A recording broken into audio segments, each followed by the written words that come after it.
Աստված օրհնի բոլորիս, փառք Աստծուն։ Այսօրվա խոսքը, որ կուզեմ ձեզ հետ կիսվել, վերնագրել եմ ապաշխարության ջանք։ Մենք տեսնում ենք Սուրբ Գիրքը Աստծո, որ կամքն է բացահայտում, ներկայացնում է, որ փրկությունը ապաշխարությունով է։ Առանց ապաշխարության չկա փրկություն։ Ոչ ոք չի կարող մտնել երկնքի արքայություն, դառնալ Քրիստոսի բաժինը, Աստծո հետ ապրել հավիտյան, առանց ապաշխարության։ Հենց Տեր Հիսուս Քրիստոսը, երբ որ մարդիկ եկան ինչ-որ մի դեպք պատմեցին, որոնք, ասենք, սպանվել էին, Տերը ասեց, եթե չապաշխարեք, ամենքդ էլ այդպես կկորչեք։ Այսինքն մարդուց Աստծո պահանջը, համար մեկ պահանջը սա է, որ մարդը ապաշխարի։ Իհարկե ապաշխարություն ինքը բառը ինչ է նշանակում, դա նշանակում է շրջադարձ, 180 աստիճանով շրջադարձ, իհարկե կոնկրետ տեղից կոնկրետ տեղ, այսպես կարելի ասել։ Մարդը իր ծնունդով հենց ապրած կյանքով մի ընթացքի մեջ է, որ հակառակ է Աստծուն։ Նրա խորհուրդները, նրա գործերը, նրա ծրագրերը, նրա մտահղացումները, նրա փափագը, ձգտումը, ծրագրեր, նպատակներ, բոլորը Աստծուն հակառակ են, հավատացեք, չար են, որովհետև ինքը իր բնույթով ու էությունով է չար։ Եվ այն ինչ որ Աստված է ասում, նա ապրում է Աստծուն հակառակ կյանքով, եւ կարելի է պատկերավոր ասել, նա մեջքով է Աստծուն, մեջքով դարձած է Աստծուն, եւ երբ որ պահանջ կա ապաշխարության, դա նշանակում է թողնել այդ բոլոր չար ճանապարհները, գործերը, մեղքի, ասենց ասած, կյանքը, ամբողջ կյանքը, հրաժարվել, մերժել այդ նախկին ապրելակերպից, կյանքից եւ դառնալ դեպի Աստծո ուզած կյանքին, Աստծո խորհուրդներին, Աստծո ծրագրերին, Աստծո ճանապարհներին։ Սա նշանակում է ապաշխարել, դարձ, 180 աստիճանով շրջադարձ դեպի Աստված, դեմքով դեպի Աստված, մեջքով դեպի մեղսալից են չար երևույթներն ու կյանքը, որի մեջ էր նախկինում, այսպես։ Եվ եթե մեկը ուզում է ապրի, կյանք ունենա, նա պիտի այս ապաշխարությունը ունենա։ Կամ ուրիշ խոսքով Տերը, օրինակ, խոսում է երկու ճանապարհների մասին եւ ներկայացնում է, որ կա լայն ճանապարհ, եւ կա նեղ, չէ, նեղ ճանապարհ։ Խոսում է, որ այո, շատերն են այդ լայն ճանապարհով գնում, եւ այդ լայն ճանապարհի վախճանի մասին էլ է խոսում։ Այդ լայն ճանապարհը մարդկանց ի վերջո տանում է կորուստ։ Եվ խոսում է կա նեղ դուռ, եւ այդ նեղ դռնից մտնելով կա նեղ ճանապարհ, սկսվում է նեղ ճանապարհը, եւ ովքեր կմտնեն այդ դռնով, այդ նեղ դռնով եւ կքայլեն, կգնան այդ նեղ ճանապարհով, նրա հանգրվանը, նրա վերջը ապագան հավիտենական կյանքն է, Քրիստոսի հետ Աստծո հետ մեկության հավիտյան ապրելն է։ Եվ հետաքրքիր է Տիրոջ վկայությունը այս ճանապարհների մասին, որ ուշադրություն եք դարձնում, կուզեմ ձեզ համար կարդամ Փիլիպեցի Ղուկաս ավետարանից 13-րդ գլուխը 24-27 հատվածը։ Ջանք արեք, որ նեղ դռնով ներս մտնեք, որովհետև ասում եմ ձեզ, շատերը կուզեն մտնել եւ չեն կարողանա։ Նրանից հետո, որ տանտերը կելնե եւ դուռը կփակե, կսկսեն դուրսը կանգնել եւ դուռը թակել ու ասել. Տեր, բաց մեզ։ Եվ նա պատասխանելով կասե ձեզ. չեմ ճանաչում ձեզ, թե ինչ տեղից եք։ Այն ժամանակ կսկսեն ասել. մենք քո առաջին կերանք ու խմեցինք եւ դու մեզ հրապարակներում սովորեցրեցիր։ Եվ կասե, ասում եմ ձեզ, չեմ ճանաչում, թե ինչ տեղից եք։ Հեռու կացեք ինձանից բոլոր անիրավություն գործողներդ։ Այնտեղ կլինի լաց եւ ատամների կրճտոց։ Երբ որ կտեսնեք Աբրահամին եւ Իսահակին եւ Հակոբին եւ բոլոր մարգարեներին Աստծո արքայության մեջ, իսկ ձեզ դուրս հանած։ Տեսեք ինչ ասեց Տերը։ Խոսեց նեղ դռան մասին եւ հասկանալի է, որ այդ, ասենց ասած, նեղ դռնով մտնելը կյանքի հենց հարց է լուծում։ Քրիստոսի հետ լինելու հարց է լուծում։ Եվ վկայությունը այսպես տրվեց, ասում է, որ օրինակ կարդացի, չգիտեմ, ուշադրություն դարձրեցիք, թե չէ։ Օրինակ նեղ դռներով մտնող ցանկացողները շատ էին, թե քիչ։ Քիչ։ Մի հատ էլ կարդամ։ Լավ, մի հատ էլ կարդամ։ Ջանք արեք, որ նեղ դռներով մտնել, ներս մտնել, որովհետև ասում եմ ձեզ, շատերը կուզեն մտնել։ Այսինքն ուզողները, այդ նեղ դռնով մտնել ուզողները շատ են լինելու։ Անես չի, որ այսպես էլի մարդիկ չեն ուզում փրկվեն։ Լավ իմացեք, փրկության համար Աստված իր կողմից, ասենց ասած, այն ինչ որ պիտի անի, հավատարմորեն անում է բոլոր մարդկանց կյանքում։ Այսինքն Քրիստոսին տվեց, իր որդուն տվեց, որպես մեր մեղքերի թողության զոհ, եւ նաեւ դրեց իր մարդկանց, որպեսզի մարդիկ ներկայացնեն այս մասին, խոսեն մարդկանց,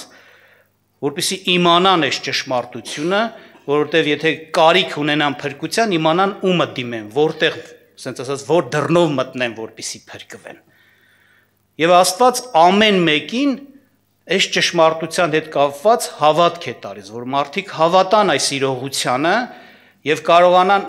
հավատալով իրենց ընտրությունը կատարել, մնալ նախկին ճանապարհի մեջ, նախկին կյանքի մեջ, որ կորուստ է տանում, մեղքի կյանքի մեջ, թե ապաշխարելով թողնել այդ կյանքը, դառնալ Քրիստոսին, որ կյանք է։ Եվ ես տեսել եմ, ասենք դուք ինքներդ էլ համոզված կլինեք, որ այո, շատ շատերը այս իրողությանը հավատում են։ Տեսել եմ իմ կյանքում բազմաթիվ մարդիկ, որ իրոք ոչ թե ուղղակի հաճանալու համար, իրոք իրանք վկայել են, որ սա ճշմարտություն է, եւ հասկացել են, որ դա իրենց անհրաժեշտ է, եւ անգամ կամեցել են, ցանկացել են նրանք, որպեսզի փրկվեն։ Սա ասում է, շատերը կամեցան այդ դռնով մտնել։ Իրոք այդպես է։ Բայց հետաքրքիր է հարցը, ասենց ասած, այսպիսի հարց տանք։ Այս հատվածում երևում է, թե ինչու համար այդ կամենալով հանդերձ, ցանկանալով հանդերձ, հասկանալով հանդերձ, որ իրանց պետք է այդ դռնով մտնել, այդպես էլ չմտան։ Ինչ կար այստեղ։ Այսինքն չմտան, հասկանում ենք, տեսնում ենք, չմտնելը ոնց է բնութագրվում։ Տեր ասեց ինձանից հեռու գնացեք ովքեր, անիրավություններ, գործողներ, այսինքն իրանք մնացին իրանց անիրավ կյանքի մեջ։ Իրանք չապաշխարեցին, չթողեցին իրենց անիրավ կյանքը, բայց իրանք ուզում էին փրկվեին, իրանք հասկանում են, որ կա օր, որ դատաստանի օր կա, եւ իրենց փրկությունա պետք։ Գիտեին դա, հասկանում են, ուզում էին, բայց այտենց էլ մնացին անապաշխար։ Եվ ստեղ պատահական չի, որ Տերը սենց մի խոսք ասեց սկզբից, շայություն դացեք, ասեց ջանք արեք, որ նեղ դռներով ներս մտնեք։ Շատերը կուզեն, բայց հենց այն պատճառով, որ ջանք չեն անի, չեն էլ մտնի։ Ու տեսել եք, մարդիկ գիտակցում, հասկանում են եւ այլ, բայց մի թեթև պատճառ հերիքա, որպեսզի թողեն այդ ճանապարհը։ Անկամ գալիս են, քայլում են, ներկա են գտնվում ժողովներին, ստեղ էլ էս մարդիկ այդպիսին են, լուշացություն դարձեք, իրանք ինչ վկայեցին իրանց մասին, որ Տերը փակեց դուռը, վերջացավ այդ ժամանակը, այդ շնորհի ժամանակը վերջացավ արդեն, եւ եկավ արդեն պահանջի ժամանակը, ով ոնց ապրել է, ով ինչ ընտրել է, հիմա դա նրան պետք է հասնի։ Եվ իրանք ինչ ասեցին, երբ որ դուռը ծեծեցին, ոնց որ ասած, որ Տերը ներս թողնի, այդ նեղ դռնով մտնի, ասաց Տերը վերջացավ, մինչև հիմա պիտի մտնեիք։ Եվ նրանք ասին, Տեր, եւ ասաց, ես ձեզ չեմ ճանաչում։ Իրանք զարմացան, ասեցին, ո՞նց չես ճանաչում, Տեր։ Դու անձամբ մեզ հրապարակներում սովորեցրեցիր, մենք քո առաջին էինք, անգամ քո հետ կերանք ու խմեցինք, չէ՞, այսպիսի բան է ասում։ Այսինքն այսքան մոտիկություն, այսքան մտերմություն, այսքան շփում ու սենց ասած առիթ, որ դու մեզ ճանաչես, հիմա ասում ես մեզ չես ճանաչում։ Այսինքն հասկանում ենք, երբ որ իրանք ասում են Տեր, դրանով ներկայացնում են, թե մենք քեզ ընդունել ենք, մենք քեզ հնազանդվել ենք, մենք քո ասածները արել ենք, դու մեր Տերն ես, մենք քո ծառաներն ենք։ Երբ որ ասում ենք մեկին Տեր, մենք մեր ինքնըստինքյան մեզ դնում ենք ծառա կարգավիճակի մեջ, լսողի, հնազանդվողի, անողի, չէ՞, անձին։ Տերը դրա համար ասեց, ես ձեզ չեմ ճանաչում։ Թե չէ դեմքով էլ գիտի, կենսագրությունով էլ Տերը գիտի, այդ կենսագրությունով էլ պիտի դատի, գործերով էլ մանրամասը գիտի, բայց որպես Տեր ես չեմ ճանաչում, ես ասած ծառա չեմ ունեցել, իմ ծառաները անիրավության ծառաներ չեն, դուք անիրավության մարդիկ եք։ Այսինքն այս մարդիկ այդ սենց ասած շատ բաներով նես չի որ հերո են մնացել, անգամ եկել էին հավաքույթների, տիրոջից լսել են, սենց ասեմ։ Բայց քանի որ նրանք իրենց լսածի համաձայն ջանք չարեցին, որ իրենց ոնց որ ասած իրենցից պահանջած վճռականությունը դնել, հաստատակամությունը դնել, կատարյալ ու հաստատ ընտրությունը կատարել, այլ ինչ որ պատճառներով նորից ոնց որ ասած ոչ որ նորից այսպես ասած իրենց ընթացքի վախճանին իրենց չհասցրեցին, որ սրբության մեջ գնան, արդարության, թողնեն չար գործերը, մնացին այդ բաների մեջ, դրա համար պիտի կորեն։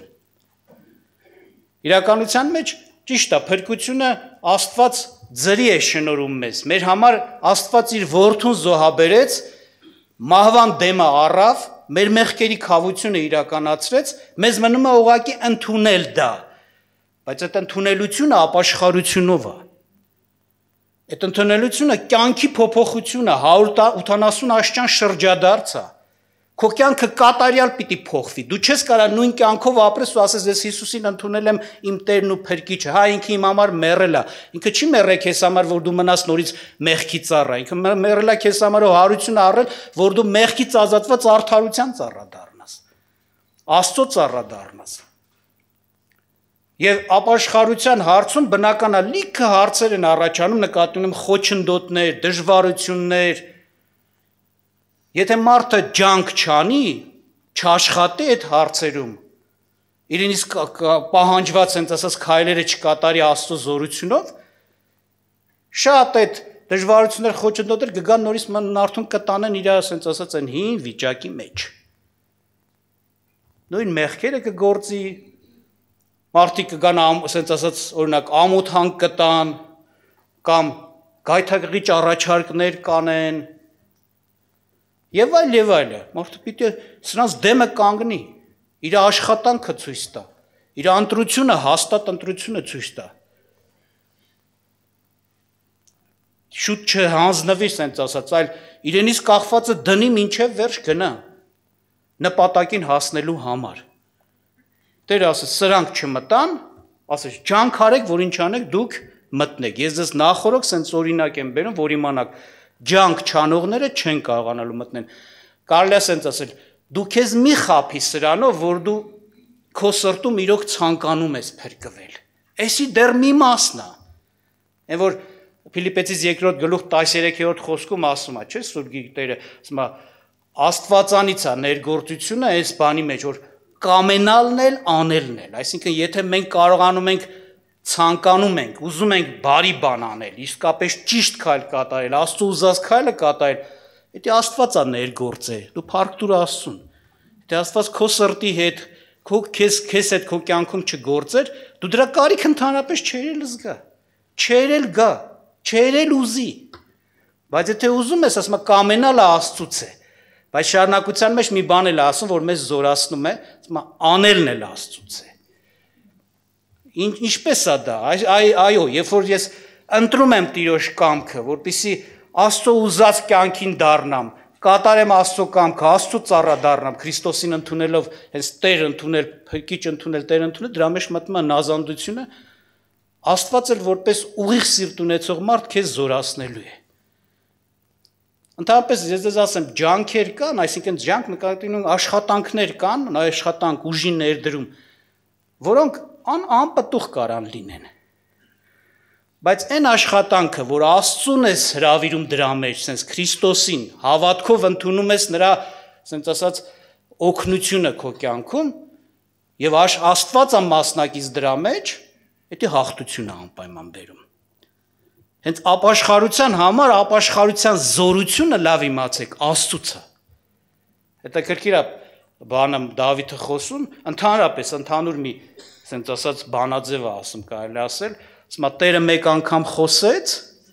ես երկու անգամ լսեցի։ Մեկն էլ ինքը իր մեջ ոնց որ ասած ընդունածի նման իր հետ խոսեց, ինքը իր հետ ոնց որ ասած։ որ զորությունը Տիրոջից է։ Այսինքն, եթե ես մի բանի պիտի հասնեմ, եթե մի գործ պիտի ձեռնարկեմ եւ հաջողություն պիտի ունենամ, Տերը պիտի զորություն տա։ Ես ինձանից չունեմ։ Բայց Սուրբ Գիրքը վստահ ասում է, օրինակ առաջի մնացորդած 16:9, որ ասում է, կներեք, երկրորդ մնացորդած, որ ասում է. Տիրոջ աչքերը բոլոր երկիրն են դիտում, որ զորացնի նրանց, ում սիրտը ուղիղ է իր հետ։ Հենց ուղիղ սիրտը էսա, դու կամենում ես, փափագում ես, ուզում ես ապաշխարել, այսինքն Աստծուն դառնալ, Աստծո ուզածը անել։ Աստված քեզ զորացնելու է։ Բայց ոչ թե մեջքիդ վրա պարկած հանգիստ տեղը, չէ։ Այդ ապաշխարությանը հակառակվողներ կլինեն, խնդիրներ կառաջանան, նորից գուցե տկարություններ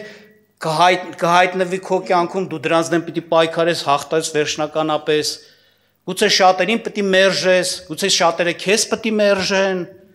այդ լրիվ դժվարություններ են։ Ջանք արեք, կյանքի հարց է, փրկության հարց է։ Այսի մի հատ թեթև հարց չի, որ մի ստից բանով զիջես, նահանջես, դե լավ, թող սենց էլ, էս էլ սենց լինի։ Ընկերոջը զիջես, հարազատին զիջես, բարեկամին զիջես, ցանկություններից զիջես։ Կյանքի հարց է սա։ Պարզ ու հստակ Տեր ասես, ջանք արեք, որ մտնեք, այսինքն չկա մտնել նեղ դռներով, միայն ցանկությունով ուղակի, առանց ջանքի չկա ներս մտնել։ Եվ մեկ ուրիշ տեղ էլ, երբ որ խոսվում էր նույն Ղուկաս ավետարան 16:16-ը, ասեց օրենքը եւ մարգարեները մինչեւ Հովանեսն են։ Նրանից հետո Աստծո արքայությունը ավետարանվում է եւ ամեն մարդ ջանք է անում ուժով մտնել նրա մեջ։ Շատություն դարձեցիք։ Ինչ էր նշանակում օրենքը եւ մարգարեները մինչեւ Հովանեսն էր, դրանից հետո Աստծո ավետարանն է քարոզվում։ Սա նկատի ունի, որ այո, մինչև Հովանես Մկրտիչը խոսվում էր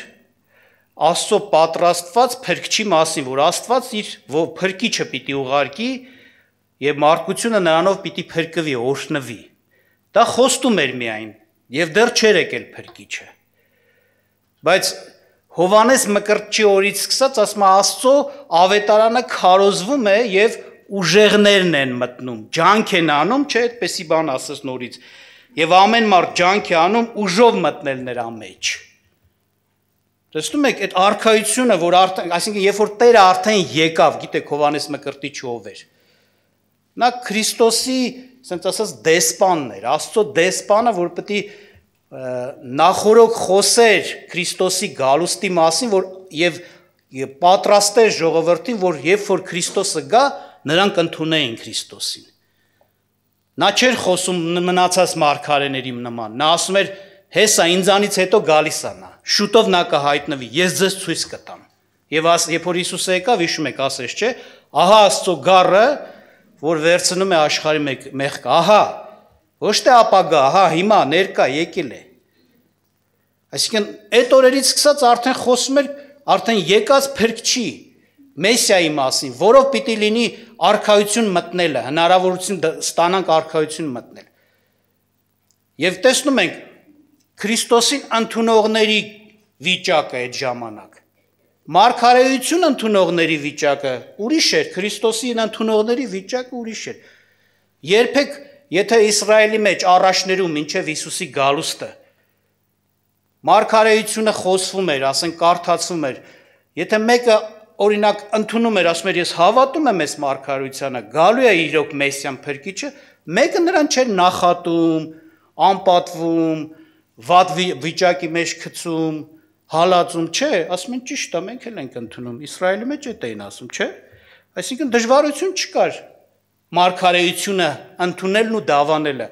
բայց Հիսուսին ընդունելն ու դավանելը, արդեն կենթանի փրկչին, Քրիստոսին ընդունելն ու դավանելը, դա մեծ խնդրեմ էր։ Շատերը հասկանում, գիտակցում, ճանաչում, իմանում էին, բայց վախենում էին ասեին, որ իրոք ինքը Մեսիան է, մենք իրան ընդունում ենք, որովհետև ասում է ժողովարաններից դուրս էին գցում, հալածում էին, նախատում էին, անգամ սպանում էին։ Դրա համար ասում ինչ, այստեղ արդեն ուժով ջանք պետք է անես։ խոչընդոտը, խնդիրը, դժվարություն ստեղծողները մեծացել են, առաջվա նման չի։ Դու պետք է հաղթահարես էդի։ Դու պետք է հաստատ կամք դրսևորես, հաստատ ընտրություն ունենաս։ Քո տատանումը, երկմտությունը, այդ հարցերում թուլությունը կործանում է բերելու, չես մտնելու երկնքի արքայություն, ուժովներն են մտնելու։ Ու չի ասում մենակ այդ ժամանակ է, որ Հիսուսը երկրի վրա էր, ասում այդ օրերից ինչ արած, սկսած, մինչև հիմա, մինչև աշխարհի վերջ, լավ իմացեք։ Հեշտ չի լինելու Քրիստոսին ընդունողների համար, ապաշխարություն ցանկացողների համար։ Մեծ խոչընդոտներ, նեղություն, դժվարություն, հալածանք, գայթակղություններ են դնում, որ հետ բերեն, չար իրամարտկանցով եւ այլն։ Ուժով եղի։ Նեղ դռնով ջանքարա մտի։ Եվ արքայությունը քոնը կլինի, ասում եմ, արքայությունը նրանք իրենցով են անում։ Մեկ ուրիշտեղ հետաքրքիր խոսք օգտագործես այս նույն հատվածի մեջ, հատվածը, որ օրինակ Մատթեոս ավետարանը ներկայացում, ասում է, ուժովներն են երկնքի արքայությունը հափշտակում, այսինքն իրանցով անում։ Այսպես է, Տերը օրհնի մեզ։ Իհարկե մեր ուժն էլ նորից եմ ասում, մեր զորությունն էլ Աստծուց է, ժողովուրդ ջան։ Անեշ չի, որ ստեղ արդեն անհավասար մի հատ պայման է դրված, այսինքն այս մեկը թույլ է, այն մեկը ուժեղա, թույլը չի մտնի, ուժեղը չի մտնի, կմտնի։ Չէ, այդպես չի, նոր ձեզ ասեցի, եթե մենք ջանք ենք անում, կամենում ենք, ցանկանում ենք եւ ուզում ենք անել, հենց էսի ուղիղ սիրտ է Աստծո առաջին, որ Աստված տեսնի քեզ եւ զորացնի քեզ։ Հիշեք միշտ, նորից եմ ասում, ապաշխարության զորությունը Աստծուց է։ Քեզ չի թողել քո վրա մենակ, բայց դու պիտի մնաս քո ընտրության մեջ, քո հաստատ ընտրությունը կատարես, որ Տերը քեզ օրհնի, որ լրիվ քո խոչընդոտներն ու խնդիրները հաղթահարելով առաջ գնաս, ու կլինի էլ, որտեվ Տիրոջն ես կանչել քեզ օգնական։ Տիրոջն ես ընտրել քո կյանքի համար, որ քեզ հաղթություն տա։ Տեղ կա հետաքրքիր է Պողոսը ասում, Քրիստոսին չդառած մարդը եւ Քրիստոսին դառած մարդու ջանքի մասն է խոսում։ Քրիստոսին չդառած մարդը, օրինակ, որոշում է, որ ինքը իր ուժերով Աստծո ճիշտ սուրբ օրենքը կատարի, հասկանում է, դա ճիշտ բան է Աստված պահանջում, ուզում է անի, անում է ու չի կատարում, ձախողում է։ Բայց նույն մարդու համար, որ Քրիստոսին է արդեն դարձել, ինչ ասում, ասում է, այդ վիճակի մեջ չեք, օրենքի տակ չեք, այսինքն դուք ձեզանով օրենք կատարող ուղղակի, ձեր ուժով։ Ասում է, շնորհքի տակ եք, այսինքն Աստված որոշել է ձեր զորությունը լինի։ Քրիստոսի հետ միասին դուք կարող եք դա կատարել։ Դա ասում է, ձեր մարմնի անդամները ներկայացրեք Աստծուն որպես արդարության գործիքներ եւ կհաջողվեր, որտեղ օրենքի տակ չեք, այլ շնորհքի տակ եք։ Հռոմեացիս 6-րդ գլխում ասում։ Եվ կուզեմ կապված այս հատվածի հետ, այս խոսքի հետ նաեւ մեկ համար էլ կարդամ Եբրայեցիս թղթից։ Նախ մինչև այդ կուզեմ հիշեցնեմ մի համար Հռոմեացիս 12-ի 11-ը։ Խոսքը այսպես է հնչում, բոլորին է հնչում։ Հավատացյալ, թեկուզ նոր ուզես ջանքանողին ասում է, ջանքի մեջ թուլասիրտ մի եղեք։ Կան, չէ՞ օրինակ, թեկուզ աշխարհի կյանքում sense նայենք, աշխարհային ինչ-որ գործ։ Ես ինքս հիմա օրինակի համար երեխեքի հետ, ասենք, զբաղվում եմ, որպեսզի բուհ ընդունվեն, մաթեմատիկա եմ պարապում։ Ու տեսնում եմ ջանասեր երեխեն ու թույլ այդ ջանքի մեջ, այսինքն մարդիկ, որոնք դժվարություններին հանդիպում են, բայց ուժ են ներդնում, աշխատանք են կատարում, չեն կոտրվում, չեն հանձնվում, դա մեծ արդյունք։ Անկամ կարողությունները,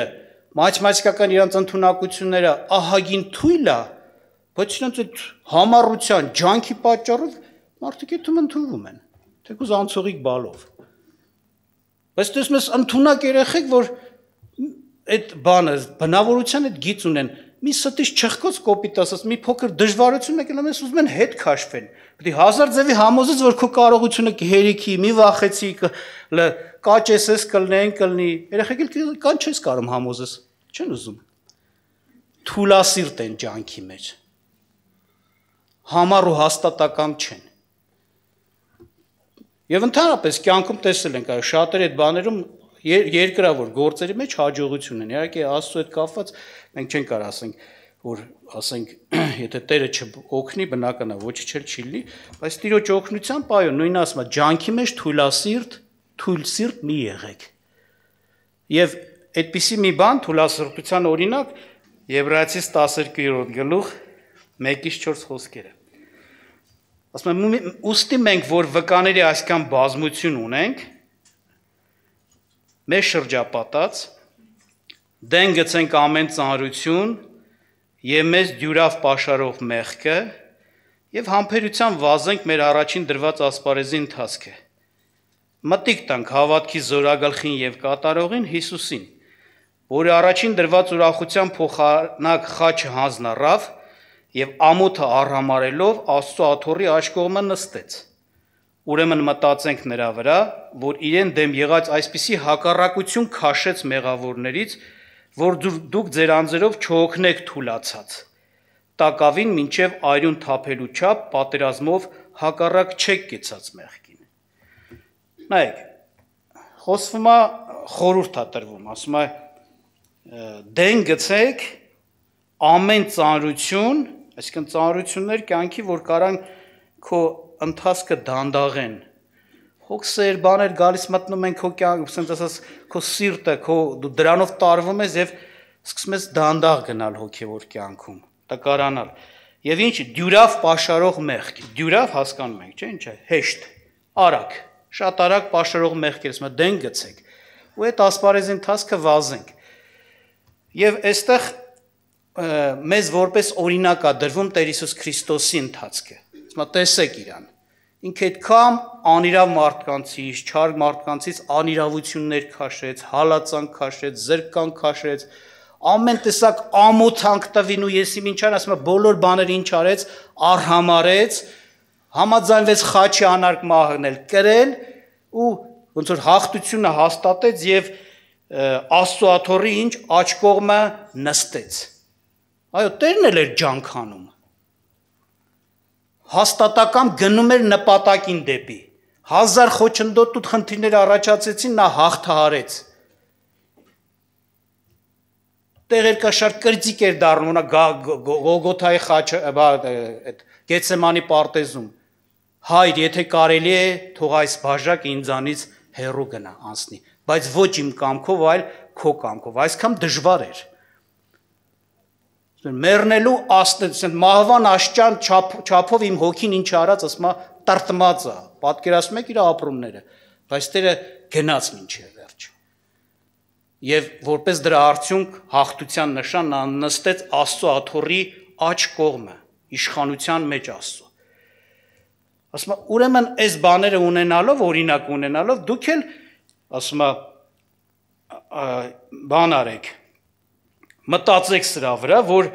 երբ որ մեղավորներից մարդկանցից հակառակություն եք քաշում, կարողանաք չհոգնեք, չթուլանաք, ասում այդ պայքարի մեջ, այլ ջանքը մինչև վերջ պայեք, թուլասիրտ չգտնվեք եւ հասնեք ձեր նպատակին, ինչպես Տերը հասավ։ Եվ հանդիմանում այս մարդկանց նաեւ միաժամանակ առաքյալը, որովհետեւ ասում էր դեն գցեք ամեն դյուրավ հեշտ պաշարող մեղքը։ Ինչու է պաշարում հեշտ մեղքը, ոնց որ էս ասի իրանց, որովհետև